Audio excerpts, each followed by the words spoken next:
Buenos días, queridas meditadoras y meditadores. La meditación de hoy vamos a trabajar el empoderamiento femenino, vamos a trabajar también la necesidad y lo importante de poder ver a través de los patrones culturales que muchas veces, socioculturales, que muchas veces traen una carga fuerte de deber ser asociada al machismo, pero no el clásico, ¿no? Sino a estructuras tradicionalistas que tienden a poner el lugar del hombre y el lugar de la mujer en lugares estáticos y también bastante injustos para los dos. En función del pedido de ustedes, de dos mujeres del grupo, vamos a trabajar esta posibilidad de mirar más allá de lo que la sociedad dice que debemos hacer y preguntarnos realmente qué es lo que debemos hacer. De esa libertad nos tenemos que embeber, de esa libertad nos tenemos que llenar para poder dar los pasos que sean necesarios, ¿sí? Porque muchas veces, sobre todo quizás en algunos pueblos o en algunos lugares del país, si vivimos en ciudades que son más pequeñas, o incluso en ciudades grandes, pero que tienen un fuerte arraigue tradicionalista, lo que sucede es que todavía está no mal visto, ¿no? Pero todavía es difícil para una mujer vivir sola y ser libre y tomar sus propias decisiones, ¿no?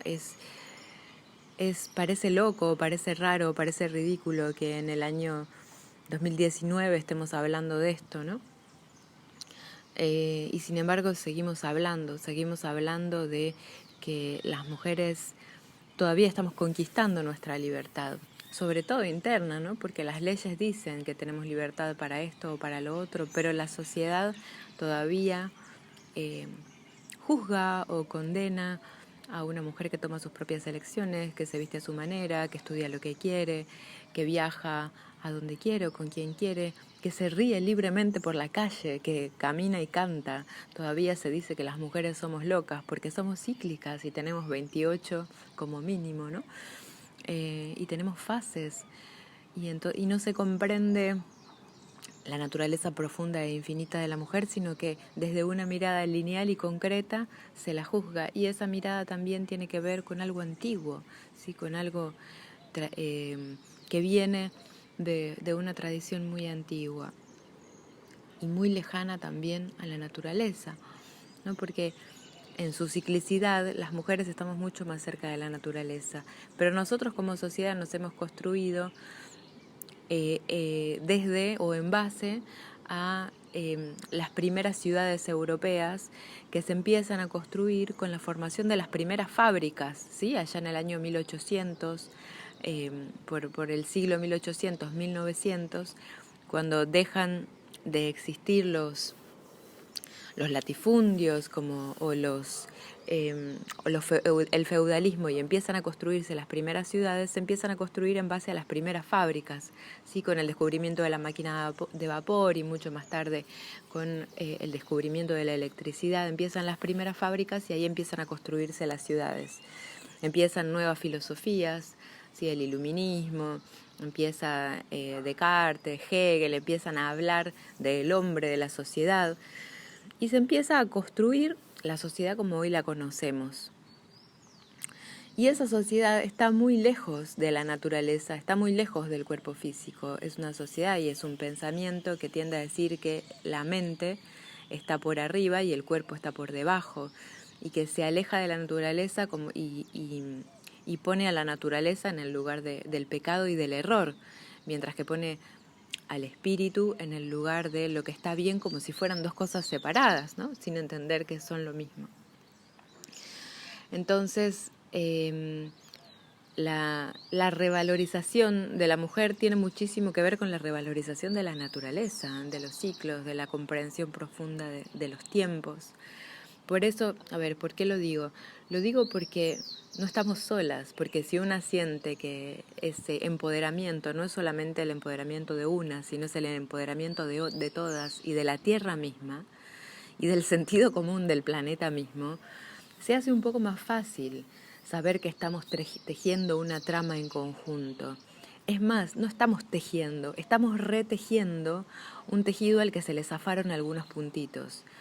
Porque anteriormente a esto, que es el siglo 1800, hubo muchos siglos de humanidad en los que también se vivió un poco más cerca de la naturaleza. Inclusive si nos vamos antes de Cristo, a todo el tiempo en el que se vivía en comunidades, las comunidades estaban mucho más cerca de la naturaleza, ¿sí? Y antes del año 1500 acá en América, ¿no? Cuando todavía no habían llegado ni los ingleses, ni los españoles, ni los portugueses. Entonces, este empoderamiento tiene que ver con volver a la esencia natural de las cosas, encontrarse con esa verdad.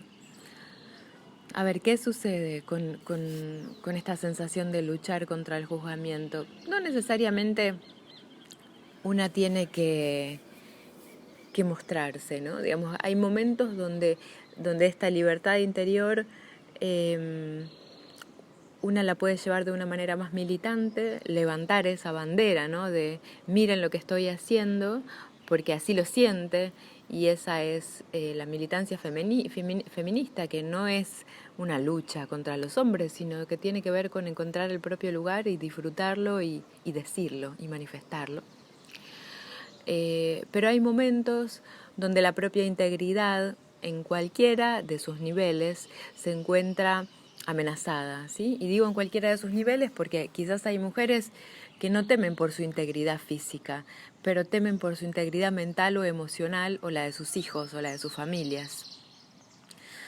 Porque el juicio desde afuera, la voz desde afuera, que a veces es de un vecino o de un lejano, y a veces es mismo de la familia, de un tío, de un hermano, de un amigo inclusive, la mirada desde afuera también duele y hace mella sobre la propia integridad. Entonces, hay mujeres que están listas y preparadas para levantar bandera de su conquista de las propias libertades, y hay mujeres que no, porque no va con ellas o porque no pueden en este momento, porque sienten amenazada su integridad de alguna manera, porque sienten que peligra su propia conquista o la armonía de la casa, si lo dicen demasiado fuerte, o inclusive si lo dicen aunque sea de manera bajita. Entonces, estas conquistas de las libertades se pueden mantener un poco más en secreto, ¿sí? Para no llamar tanto la atención. Pero es necesario que, aunque sea en la intimidad, aunque sea que nadie lo sepa, es necesario que una avance sobre las propias libertades, que una crea en sí misma, que una sueñe con, voy a viajar a tal lado, me voy a fabricar este vestido yo sola, me voy a comprar un cuaderno y voy a escribir.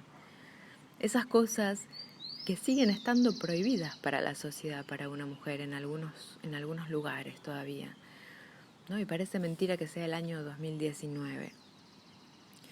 Pero es necesario que una avance sobre las propias libertades. Y avanzar sobre las propias libertades es volver visible esa mirada de los demás que a veces es invisible, esa mirada que dice no te consigas ese puesto porque ese puesto es para un hombre, esa mirada que dice no vivas sola porque no va a ser bien visto que una mujer viva sola, esa mirada de los demás que dice no te pongas esa pollera, ponete otra porque es más, bueno, hacer visible esa mirada que muchas veces es invisible para poder elegir, para que esa mirada no opere sobre nosotras como un grillete invisible, ¿sí? Como una cadena invisible. Cuando uno la hace visible, cuando una se da cuenta que hay cosas que no está haciendo porque se siente coartada, ¿sí? Y oprimida por la mirada de los demás, por el deber ser o por una sensación que muchas veces está dentro de la propia cabeza. Muchas veces el deber ser no está en la boca de ningún otro, sino en la repetición que nuestra propia mente hace de las voces de los otros. Entonces, es muy importante hacer visible esa voz invisible de la sociedad que a veces aparece a través de los otros o a veces aparece en nuestra propia cabeza diciendo lo que debemos y no debemos hacer y analizarlo un poquito. A ver, ¿esto es real? ¿No puedo hacer esto? ¿Por qué? ¿Qué es lo que yo deseo? Permitirse preguntarse qué deseo, ahí está la verdadera libertad. ¿Qué deseo? ¿Qué merezco? ¿Qué siento que merezco? Imaginar, permitirse imaginar, más allá de lo que se supone que se puede. Porque lo que imaginamos es lo que después podemos construir, ¿sí? Nuestra imaginación construye los planos de la casa que después construimos. Entonces, es en ese territorio donde somos libres primeramente y es en ese territorio donde tenemos que liberarnos, ¿sí? de la mirada social que nos oprime y que no nos permite imaginar más allá de lo que supuestamente debe ser, ¿no? Y en distintos pueblos, en distintas culturas, en distintos lugares, hay deberes ser muy distintos, ¿sí? Hay lugares donde el deber ser dice no hables demasiado fuerte, no uses esos modos, no te expreses con tanta extravagancia. Hay otros lugares donde el deber ser dice no te pintes los labios de rojo, no hagas teatro, no, bueno, millones de cosas, no cambies tus emociones, quédate en la casa tiene que estar siempre limpia y ordenada, bueno, tenés que tener hijos, sí o sí. Hay deberes ser de todos los colores y todas las clases, ¿no? Entonces es cuestión de ver cuál es el deber ser que está operando sobre nosotras, volverlo visible allá donde, porque funciona de manera invisible, como una cadena invisible.